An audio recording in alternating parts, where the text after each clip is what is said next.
இனிய பிறந்தநாள் வாழ்த்துக்கள் அண்ணாமலை அண்ணா. அண்ணாவுடைய செயல்களுக்கு பகவத்கீதையில ஒரு ஸ்லோகம் உதாரணமா சொல்லலாங்க. 2வது அத்தியாயத்துல 47வது ஸ்லோகம், உனக்கு விதிக்கப்பட்ட கடமையை மட்டுமே செய்ய உனக்கு அதிகாரம் உண்டு, ஆனால் செயல்களின் பலன்களில் உனக்கு அதிகாரம் இல்லை. உனது செயல்களின் விளைவுகளுக்கு ஒருபோதும் உன்னையே காரணமாக எண்ணாதே. உன் கடமையை செய்யாமல் இருக்க ஒருபோதும் பற்றுதல் கொள்ளாதே.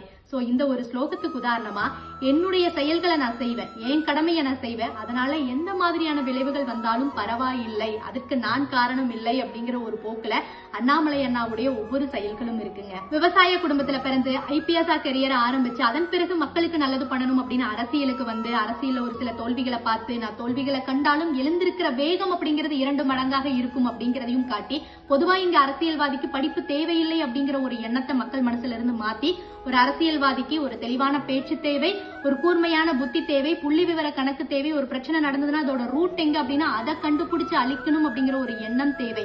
சோ இந்த மாதிரி அரசியலை இப்படியும் பண்ணலாம் அப்படிங்கிற ஒரு எண்ணத்தை யங்ஸ்டர்ஸ் மனசுல வந்து விதைச்சு பொலிட்டிக்கல இளைஞர்கள் வந்து ஒரு கெரியராவே சூஸ் பண்ணலாம் அப்படின்னு முன்னுதாரணமா இருக்கிறவர் அண்ணாமலை அண்ணாங்க. சோ அண்ணாக்கு இன்னைக்கு நம்ம பிறந்தநாள் வாழ்த்துக்கள் சொல்லிடலாம். வரும் காலங்கள் வெற்றி காலங்களாக இருக்கணும் அப்படின்னு நம்ம இறைவனை வேண்டிக்கலாம்.